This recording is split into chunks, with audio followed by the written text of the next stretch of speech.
Nos dice hoy Jesús, la verdad os hará libres. El pecado te esclaviza.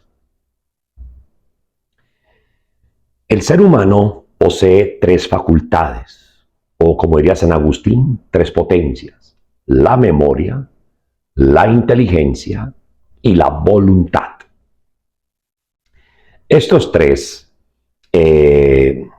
facultades nos hacen semejante a Dios, a imagen y semejanza de Dios, de las criaturas que han sido creadas por Dios, los seres humanos, como también a su vez los ángeles, poseemos memoria, inteligencia y voluntad.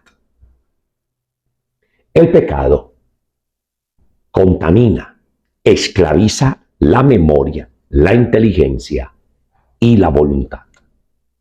La memoria, en cuanto que al recordar dolores, heridas, pecado que hay en mí, traigo a mi mente, a mis pensamientos, como el volver otra vez a experimentar lo que en un instante sentí.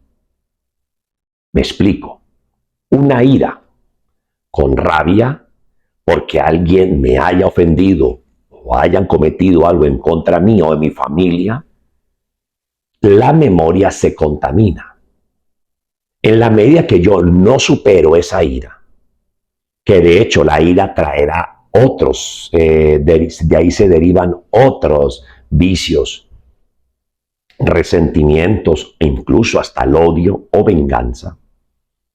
Cuando yo recuerde o traiga a mi memoria sucesos donde me han herido y yo no he liberado ese pecado, yo no he renunciado a ese pecado, o no he podido perdonar, mi memoria me traerá siempre el recuerdo de lo que me hicieron y continúa el pecado haciéndome daño. Pero cuando yo vivo en la verdad y asumo mi pecado, renuncio, pido perdón a Dios y me hago el propósito de abrirme al perdón, cuando yo recuerde y llegará a mi memoria recuerdos de lo malo que me han hecho, no encuentro dolor en mí. Recuerdo con paz, es decir, significa que el pecado ha sido roto, me liberé del pecado. Ya no me esclaviza el pecado. Si recuerdo con rabia, recuerdo con dolor, recuerdo con ira, lo que me hicieron en el pasado, significa que estoy esclavo del pecado. Mi memoria está esclavizada por el pecado. Lo mismo puede suceder con el tema sexual, por ejemplo. Yo puedo estar en pecado, pecados graves de la carne, los que tienen que ver con los placeres sexuales. El pecado me trae recuerdos y vuelve a mi memoria hechos en los que yo me he equivocado y he cometido errores contra mi cuerpo, pecados contra el sexto mandamiento o noveno mandamiento que tienen que ver con la sexualidad, la lujuria. Volveré otra vez a ese deleite lujurioso, seguir despertando ese apetito sexual desordenado, de manera que puedo volver otra vez a incurrir en la misma situación. ¿Por qué? Porque el pecado me esclavizó la memoria y como que me amarra, me ata a lo que ya he vivido en el pasado. Por eso muchas veces no es tan fácil romper el pecado de la lujuria, porque la memoria siempre trae a colación el recuerdo del deleite que experimenté a través de este mismo vicio, y el pecado pues siempre dominando y queriéndome otra vez seducir a que continúe en la misma situación. La inteligencia. La inteligencia se ve también contaminada por el pecado, porque cuando pierdo de vista la razón de las cosas, el mismo pecado me lleva a mí como a nubilar mi mente, como a tener una venda en mis ojos y no ver más allá. Entonces la inteligencia ya no razona, ya no me doy cuenta de mis errores, no me doy cuenta de que estoy cometiendo pecados. Y me pueden expresar la situación, me pueden hacer caer en cuenta, pero yo sigo justificando mi error. Esa es la contaminación que hace el pecado con respecto a la inteligencia. Ya la inteligencia queda como rendida ante el pecado. Y no tomo razones, no tomo decisiones en razón de lo que es la verdad.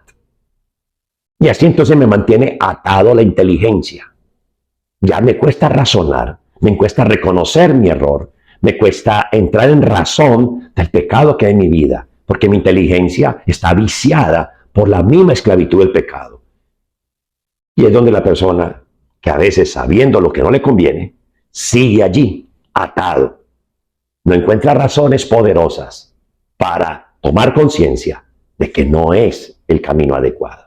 Entonces la inteligencia, que es la que te da la capacidad para tú discernir, interpretar y poder razonar adecuadamente, ser consecuente, pues no encuentras razones, como que oscurece la mente. Tu inteligencia está sometida por la esclavitud del pecado. Y la voluntad la hace frágil. Entonces tú quieres cambiar, sabes de tu error, pero sigues cayendo, eres incapaz, sufres porque haces todo ese esfuerzo, pero sigues en la misma situación. Claro, la voluntad queda viciada. El pecado hace tanto daño que nos hace tan frágiles, de manera de que nosotros sigamos cayendo en el mismo error, aunque no queramos. Entonces la voluntad ya está como entregada al pecado, y el pecado controla las decisiones nuestras. El pecado controla y maneja nuestros sentidos. El pecado controla y esclaviza las ganas nuestras. Es decir, no tenemos voluntad para renunciar a algo. Cuando el vicio es fuerte, por ejemplo, un vicio de drogadicción, un vicio de tabaquismo, de alcoholismo, ¿cuántos vicios más? En la persona que le encanta criticar, que sufre también a su vez porque no quiere seguir más en el pecado de la crítica, de hablar mal de los demás, pero siempre es criticando y criticando y destruyendo. Es porque le cuesta decidir, le cuesta elegir, le cuesta escoger lo que le conviene. ¿Por qué? Porque la voluntad es frágil, no tiene voluntad para dejar el cigarrillo, no tiene voluntad para dejar la droga, no tiene voluntad para dejar el alcoholismo, no tiene voluntad, le cuesta de renunciar a la mentira, le cuesta renunciar a la criticadera. A eso me refiero. Mire el poder tan diabólico del pecado, destructivo, y perfora lo más profundo nuestro. Memoria, inteligencia y la voluntad, que son tres facultades preciosísimas que Dios nos ha dado. Entonces, hoy, mirando las palabras de Jesús, la verdad te hará libre, venzo al pecado asumiendo la verdad. La verdad me hace libre. Algunos dicen que esa persona se puso rabiosa, se incomodó porque le dijimos la verdad. No, la verdad no duele. Algunos dicen que la verdad duele, la verdad no duele. ¿Qué es lo que duele? El ego herido, eso sí duele. La soberbia herida, eso sí duele, el orgullo herido. Pero la verdad no duele. La verdad no va a hacer daño. La verdad es liberadora, la verdad te da paz, la verdad te da una conciencia tranquila. Te puedes acostar a dormir, por ejemplo, y la conciencia no te reclama nada porque estás en paz contigo mismo, con la gente. Esa es la verdad. Te invito entonces, y el Señor que nos invita en esta cuaresma, a vivir en la verdad. La verdad nos hace libre. Que Dios te bendiga y rompamos con ese pecado en el nombre poderoso de Jesús. En el nombre del Padre, del Hijo, Espíritu Santo. Amén. Feliz día.